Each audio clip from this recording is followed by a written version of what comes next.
Boa noite, boa noite. Sejam todos bem-vindos, sejam todas bem-vindas. Estamos aqui na nossa terceira parte do nosso projeto Direito Aeronáutico. Estamos na nossa terceira parte de aspectos de conceitos e definições que a gente propôs a fazer. E estamos caminhando e vamos ver se a gente na próxima live, na parte 4, a gente já começa, talvez a parte 4, a parte 5, encerrar esses aspectos introdutórios, né? Bom, a gente começou falando de uma introdução, de uma introdução do direito aeronáutico, né? A respeito da denominação da disciplina, expressões usadas, né, no mundo desde o início do direito aeronáutico, desde do direito aéreo para o direito aeronáutico, para o direito da aviação.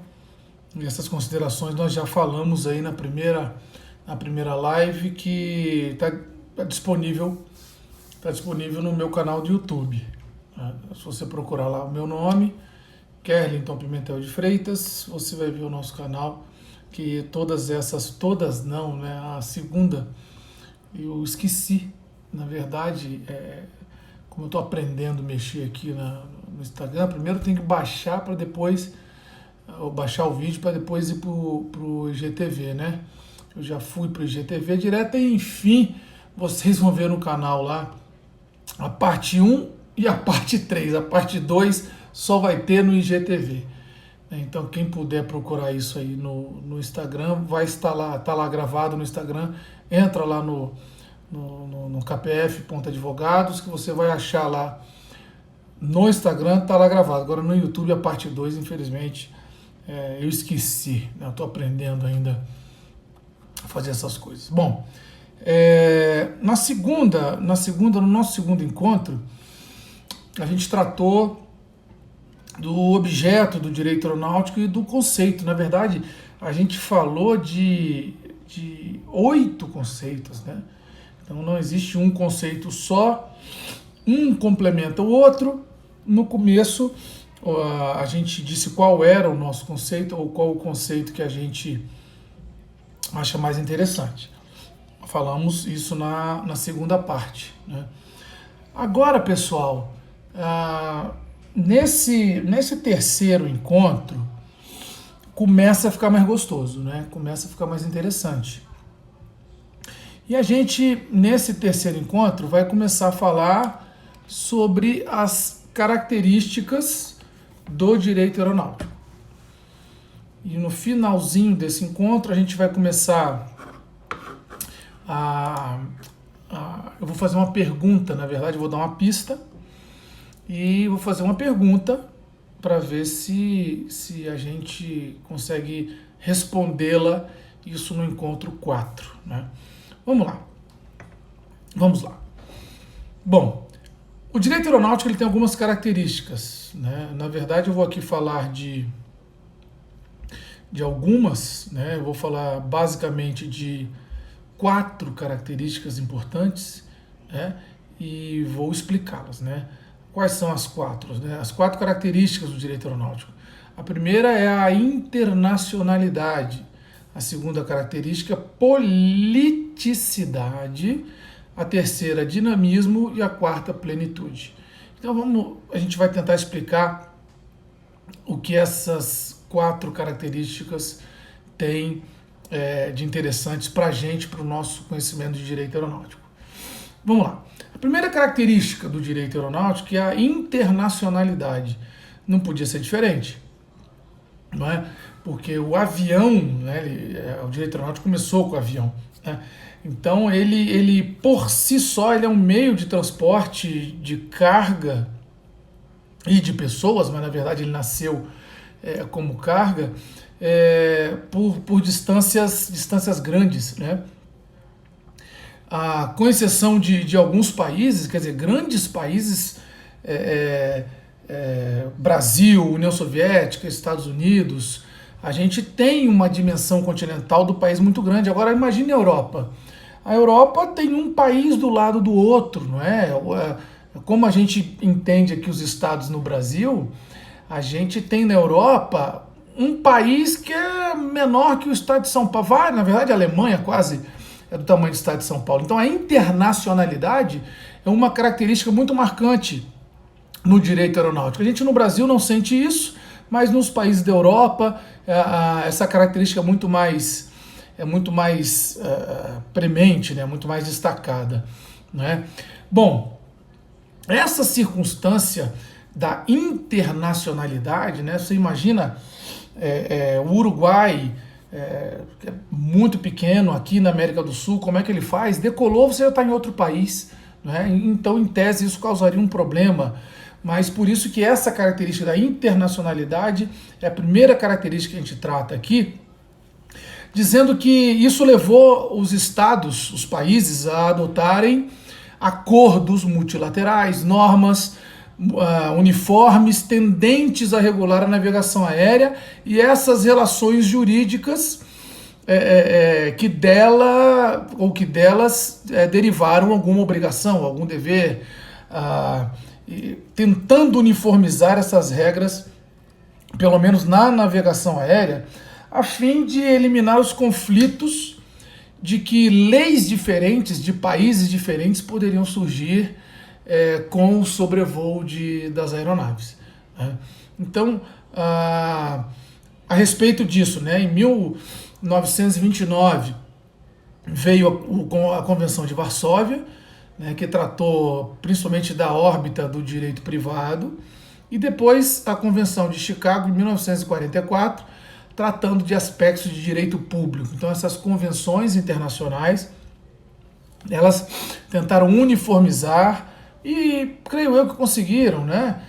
Tanto as relações de direito privado quanto as relações de direito público. E, mormente agora em 1999, a Convenção de Montreal, que foi uma atualização da Convenção de Chicago, perdão, de 1944, e também a de Varsóvia, 1929. Tudo isso começou também com a Convenção de Paris, mas isso aí é outra história, a gente vai falar lá para frente. Bom, as convenções internacionais multilaterais de direito aeronáutico têm grande influência, né, sobre o direito interno dos estados. Por exemplo, a adesão de um acordo internacional impõe à parte contratante, né, ao país signatário, a assegurar essa devida observância. Por exemplo, se a gente faz um voo internacional daqui, vai para os Estados Unidos, a regra de saída e a regra de chegada no aeroporto tem que ser parecida, se não a mesma, né, para o piloto que está decolando daqui vai pousar lá. Imagine na Europa, um avião de Itália para a Espanha sobrevoa vários países. Se tiver algum problema, vai pousar em alguns deles, que a norma tem que ser mais ou menos parecida, se não igual para essa aviação. Então a internacionalidade é uma característica do direito aeronáutico, que é bem tranquilo para a gente entender, né? Sendo que as maiorias das leis aeronáuticas, né, nacionais, elas adotam esses princípios internacionais para até que possam trazer esses voos para cá.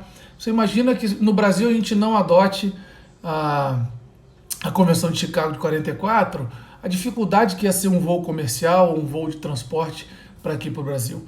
Então, anotem aí, a primeira característica é a internacionalidade. A segunda característica do direito aeronáutico era a politicidade, também muito esquecido da gente, mas a gente pode entender também com a certa clareza que certos princípios, por exemplo, como a soberania dos estados, a relação com o espaço aéreo que cobre seus territórios, se fundam, né, com a necessidade de precaver de alguns riscos que a aviação representa e a segurança dos interesses dos estados. Ora, se não tivesse essa questão política, como é que seria um avião estrangeiro sobrevoando nossa capital?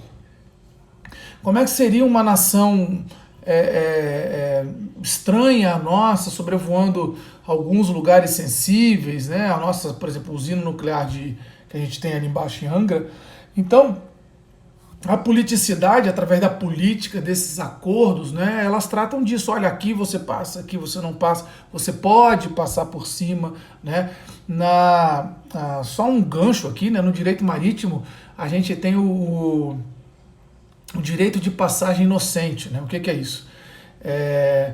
Até 200 milhas o nosso mar territorial, quer dizer, nosso território de água. Se um navio passar por aqui sem causar nenhum problema, a segurança nacional, ou a paz nacional, ou a soberania, ele pode passar tranquilamente e, inclusive, se tiver cometido algum crime ali a bordo, vai ser julgado pela bandeira do seu país, o que não é regra do nosso Código Penal. O nosso Código Penal fala que dentro do mar territorial, se acontecer alguma coisa ali, a responsabilidade é nossa. A competência para o julgamento é nossa. Mas o direito de passagem inocente, né, que nós chamamos na navegação marítima, existe. Agora, no direito aeronáutico isso não existe. A gente vai contar lá na frente, mas os julgados de STF também consideram, por analogia, o direito de passagem inocente em cima do nosso espaço aéreo. Outra questão da politicidade é porque também quando a gente fala em avião, imagina em tempo de paz uma coisa, imagina em tempo de guerra.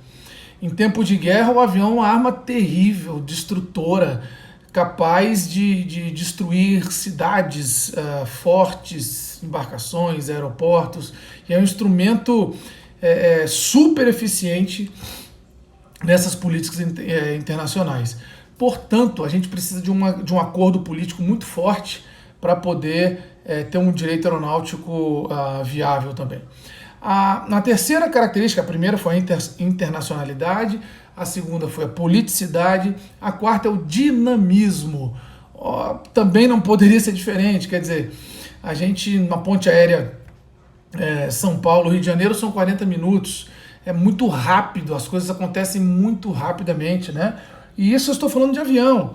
Quando eu falo de helicóptero, né, você está num local, de repente está em outro, de repente em outro estado, de repente em outro país. Imagine um voo de helicóptero na Europa, né, saindo de um país do lado do outro, de Portugal para Espanha, França.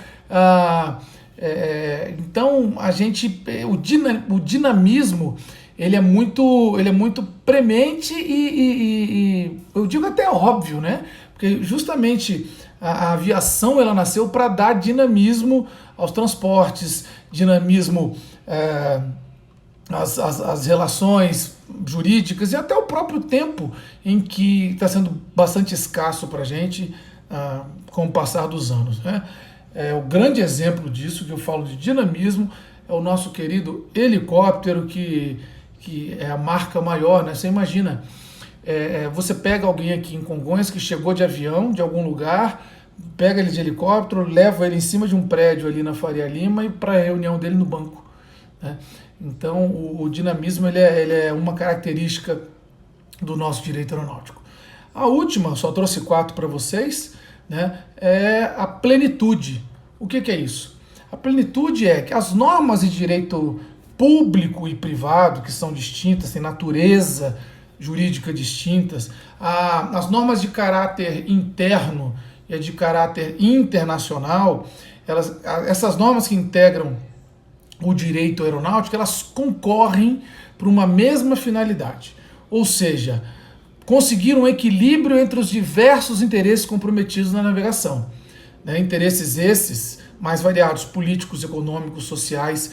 Então, o direito aeronáutico ele tem que ser pleno por perpassar por vários interesses distintos e esses juntos. Então, a plenitude, ela produz duas circunstâncias, né? A primeira, que ela conduz à reunião de um sistema unitário e orgânico, né? Certificado por especialidade da matéria que regula.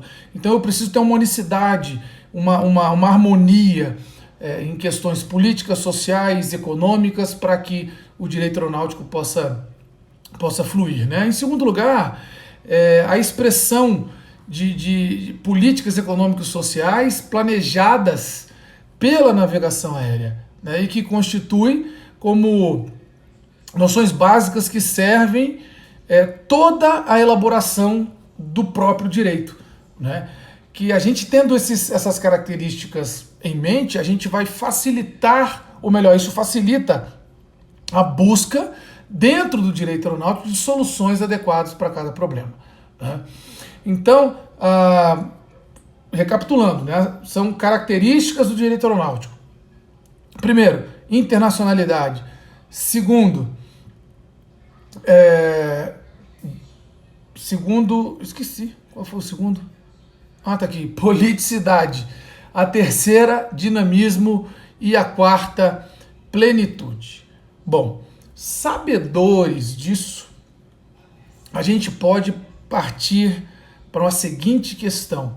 E eu vou terminar com uma pergunta que depois os interessados aí pesquisem, coloquem aqui nos comentários, lá no YouTube, no meu canal também vai estar esse vídeo, mas essa pergunta eu vou responder só na terça-feira que vem, às 8 da noite. Bom, é a questão do problema da autonomia do direito aeronáutico. Muito se discute se o direito aeronáutico ele é um ramo autônomo do direito, como o direito penal, como o direito civil, né, que é bem estanque, como o direito tributário, que são ramos distintos, são ramos autônomos do direito. Então a grande pergunta, e não é uma pergunta simples, porque a corrente italiana diz que não. A corrente italiana diz que a navegação aérea ela está debaixo da navegação marítima, porque a marítima surgiu primeiro. Pensam diferente da gente. Mas, enfim, a questão é, quais são os requisitos para que uma ciência seja autônoma, né?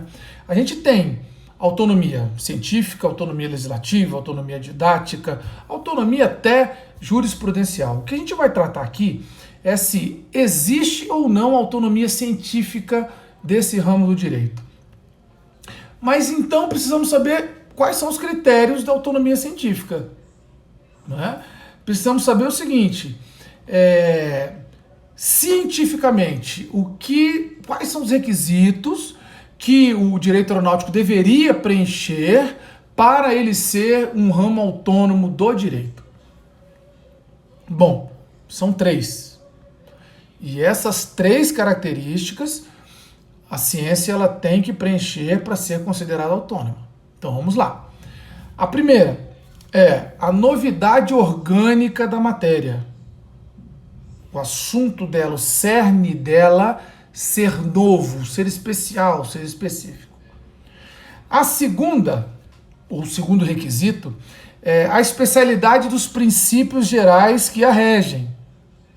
Porque, veja, quando você olha a Constituição Federal, você tem alguns princípios explícitos, outros implícitos, mas quando você olha o direito constitucional, esses princípios eles são gerais para todo o ordenamento, no caso do Brasil. Ok?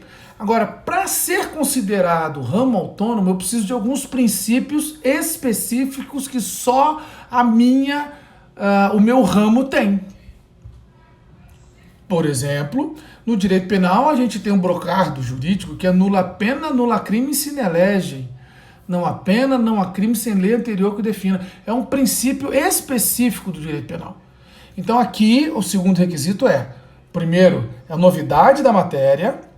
O segundo, a especialidade ou a especialidade dos seus princípios que regem esse ramo do direito.